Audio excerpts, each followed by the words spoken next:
Friends, જય માતાજી. કેમ છો તમે બધા? મજામાં? સ્વાગત છે તમારા નવા વ્લોગમાં. તો આજે છે ઉત્તરાયણ, પણ મારી ઉત્તરાયણ થાય એવું નથી કેમ કે મારો પગ ભાંગી ગયો છે. જોકે હું પડી છું ને એટલે મને વાગી ગયું છે, એટલા માટે ઉત્તરાયણ થાય એવું છે નહીં. તો કાવ્યાની ઉત્તરાયણ કરશે, આપણે ઘરે નીચે બેહવાનું છે. જોકે આમ સિરિયસ નથી વાગેલું, મૂંઢ મારે જ બધું વાગ્યું છે, પણ વાગી ગયું છે એટલે ઉપર ચડી એકાય એવું છે ને અગાસીમાં. આ ઘોડી છે ને એ પકડીને આપણે હાલવાનું છે. આની સપોર્ટ વગર આ અને મમ્મી બેના સપોર્ટ વગર હાલી નથી શકાતું એવું વાગ્યું છે અત્યારે, એટલે ઉત્તરાયણ બગડી ગઈ છે. લંગડાતી લંગડાતી જાય છે બાર. જો આજે રસોઈમાં કાતરી તળેલી છે, પાપડ તળેલા છે, પૂરી તળેલી છે, બહારનું ઊંધિયું છે, કાવ્ય માટે ચણાનું શાક છે, છાશ છે, દહીં વડા છે, પછી દહીં અને ફરાળી ચેવડો મિક્સ કરેલો છે અને આ ગોળનો ડબ્બો છે. મમ્મીએ પૂરીને બધું બનાવ્યું હતું, એ જમી લીધું છે.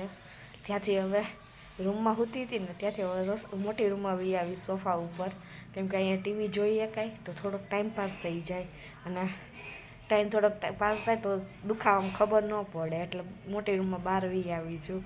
અને મમ્મીએ મસ્ત પૂરીની બનાવ્યું હતું ને તો મસ્ત જમી લીધું છે, અને દવાઈ લઈ લીધી. ડૉક્ટરને જો કે બતાવી આવ્યા જ છીએ, દવા બધી લઈ લીધી છે અને આરામ કરીએ છીએ હવે આપણે. જો આટલી બધી દવા આપેલી, કેટલી બધી છે. અરે એવી કડવી, અમુક એક બે દવા એવી કડવી છે ને આમાં એક જ હારીશ, બાકી બે દવા તો બહુ કડવી લાગે છે, પણ શું કરીએ પીવી પડે. દુખાવો મટાડવો હોય તો પીવી પડશે, તો પગ સારો થશે, નકર કાંઈ સારો થવાનો નથી. જલ્દી પગ સારો થાય ને એવું કરવાનું છે આપણે. તો પછી ક્યાંક આમ શિવમનો બર્થડે આવે છે પાછો, 24 તારીખે બર્થડે જ ભાઈનો, એટલે કંઈક તો કરવું પડશે ને બર્થડે પાર્ટી કરવા માટે, એટલે ફટાફટ દવા પી લઈએ. અને અત્યારે જો ટીવી જો, આપણે ટીવી શરૂ કર્યું છે, જોતી નથી, અને વોકર ઉપર પગ રાખીને અત્યારે એમને બેહીશ અને પછી ઘડી કરીને હોઈ જઈશ, પાછી દવા પી લીધીશ. હવે કે એક પતંગ ઉચગે છે ઉપર હે એવું છે. જો આજે ઉત્તરાયણ છે 14 તારીખ ને હું જો અત્યારે અગાસીમાં આવ્યો છું પતંગ ચગાવવા. જો અત્યારે બપોર છે એટલે જ બધા જમવા ગયા હોય, એટલે આપણે આવ્યા છીએ, આપણે જમી લીધું છે, એટલે હવે આપણે ચગાવશો થોડાક ટાઈમમાં, એટલે અડધી કલાક રહે થોડોક બધા આમ ચગાવે ત્યારે ચગાવવાનો, પછી કરવી કંઈક કોકના પતંગ આવે કંઈક કરવાનું લૂંટીને એ ચગાવવાના. જો આપણે તો આયા પડ્યા છે. જો હેઠેથી હું લેતા આવ્યો હતો, જમીન આવ્યો ને ત્યારે બીજા ખાલી થઈ ગયા હતા આજે, એટલે અહીંયા આટલી પતંગો તો પડી છે અહીંયા, અને બીજી પતંગો કાવ્યાની લઈને ગયા છે ઉપર, અને શિવમ ગયો છે મનીષના ઘરે, એટલે ત્યાંય બાકા જેકી લોકોને હાલે છે પતંગની, અને અહીંયા એવી જ છે. કાવ્યાને બધા પતંગો બહુ જગા આવે છે, અને મારી હાલત તો આવી છે અહીંયા બેહવાની. નાસ્તામાં ઉત્તરાયણ છે, ઉપર કાંઈ જવાય એમ નથી નાસ્તો કરવાનો, પણ મમ્મી એટલા બધા લઈને આવ્યા છે, થોડાક ખાશું બાકી મૂકી દઈશું. ચલો ભૂંગળા બટેકાની પાર્ટી કરવા.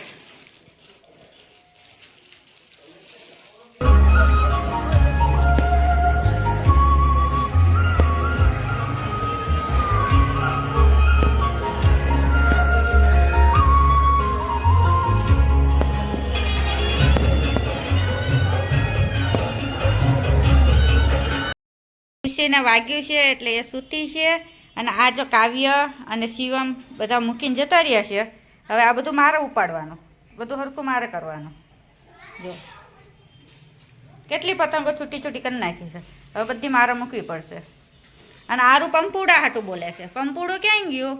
આ રહ્યું પંપુડું, લઈ લે, હા જલ્દી.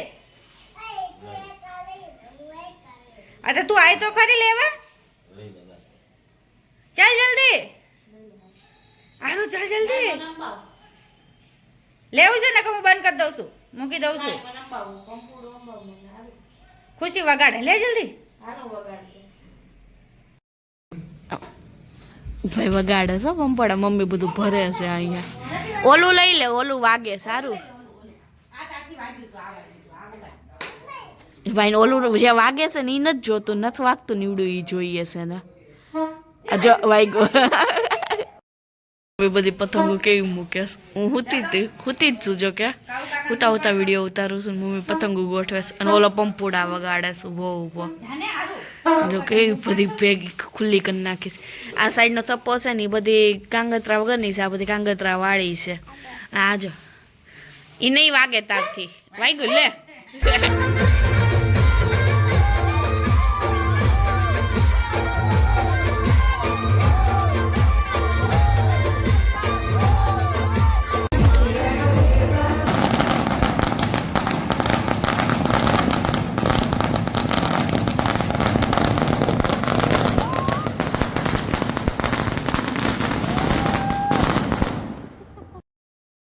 ત્યારે જમવામાં ખીચડી બટેકાનું શાક છે. સોફા ઉપર બેઠા બેઠા ખાવાનું. છાનો માનો ખાવા માંડે ગિરીશ કા કાના સુનેગા. ખીચડી બટેકાનું શાક છે. આરો બધા જમવા માટે